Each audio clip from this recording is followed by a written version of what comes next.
बैठे बैठे बोलना है।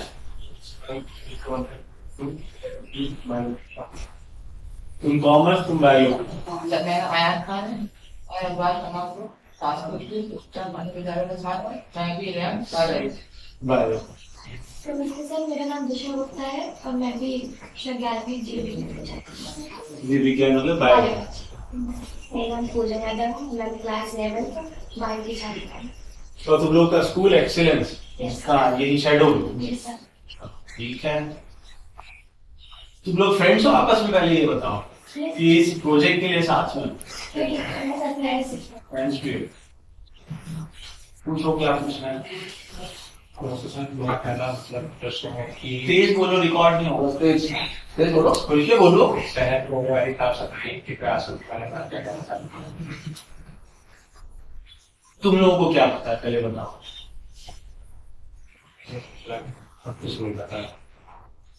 देखो क्या होता है, एक होता है जनरल शासन, मतलब नाली का कचरा निकलना, रोड साफ होना, और एक होते हैं जो नए नियम आ गए हैं।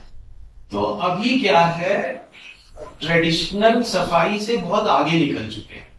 इसकी सबसे पहली शुरुआत होती है जो हाथ से मैला उठाने की प्रथा पर प्रतिबंध लगा है।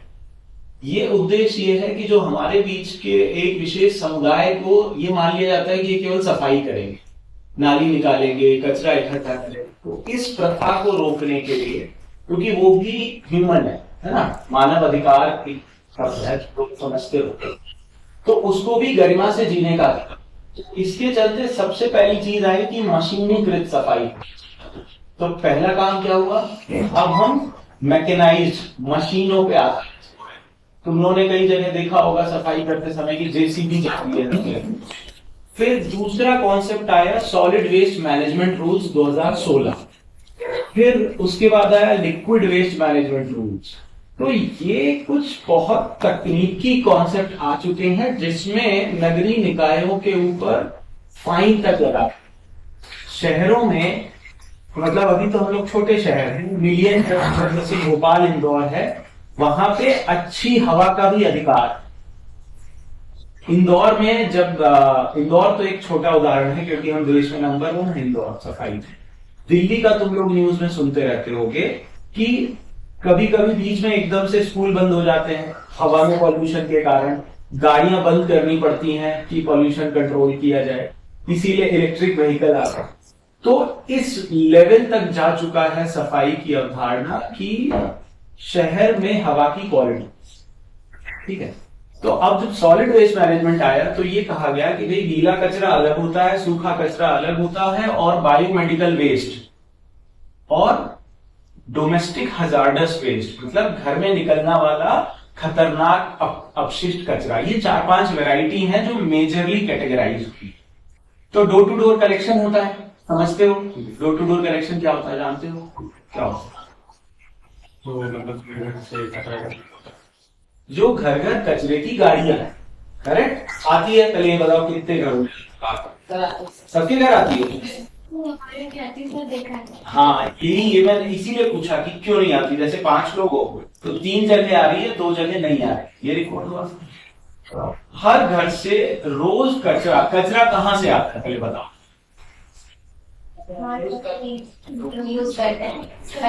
शहर में रहने वाले लोग।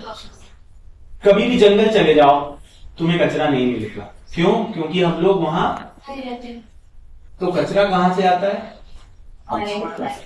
तो एक कॉन्सेप्ट है लगभग 275 ग्राम प्रति व्यक्ति कचरा हम लोग रोज वेस्ट निकालते। ये अवधारणा है जिस अवधारणा पे पूरा आकलन है। तो उसकी पहली सीढ़ी हुई कि हम घर से ही कचरा कलेक्ट कर लें। अगर हमने तुम्हारे घर से कचरा ले लिया, हर घर से कचरा ले लिया, हर दुकानदार से कचरा ले लिया, तो सड़क पे अब किसका कचरा बचा? या तो जो शहर से बाहर से घूमने आ रहा है, या जो कुछ शहर में शॉपिंग करी और वो कचरा फेंक दिया। डोर टू डोर का सारा कचरा जैसे ही हम कलेक्ट कर लेते हैं तो हमारा 80 to 85% कचरा। अगर हम नहीं करते हैं तो क्या, वो कचरा नाली में जाता है, वो कचरा ढेर के रूप में तुम्ही लोगों की कॉलोनी में पड़ा रहता है, सड़क में रहता है, यहीं रहता है, कचरा तो कहीं जाएगा नहीं, करेगा यहीं। तो इसलिए डोर टू डोर कलेक्शन पहली अवधारणा। फिर कचरे को अलग अलग, क्योंकि तुम्हें भी पता है कि पॉलिथीन खत्म नहीं है, तो कचरे को 2-3 कैटेगरी में अलग अलग किया जो मैंने बताया। पहला होता है सॉलिड वेस्ट मैनेजमेंट, जिसमें था गीला कचरा। गीला मतलब वो होता है जो बायोडिग्रेडेबल है, मतलब जिससे हम खाद बना सकते हैं या प्रसंस्करण करके खत्म कर सकते हैं, जिसमें पत्तियां, फल सब्जी, चाय की पत्ती, पौधों के जो ये गार्डन कटिंग होती है, ट्री कटिंग होती है, ये। दूसरा होता है सूखा कचरा। सूखा कचरा इंक्लूड्स पन्नी हो गया, पुट्ठे हो गए, लेदर हो गया, रबर हो गई, है ना। फिर एक तीसरा कैटेगरी होती है जिसको मैंने बोला था बायोमेडिकल, जो हॉस्पिटल से निकलता है, इसमें सीरिंज, बॉटल्स, ये सब आता है। तो इसके लिए अलग नियम है। तो इस सब कचरे को अलग अलग करने के क्यों अलग अलग किया, इसलिए अलग अलग किया कि उसको प्रसंस्करण अलग अलग किया। जो खाद बन सकता है उसको खाद बना के खत्म किया, नहीं तो क्या होगा,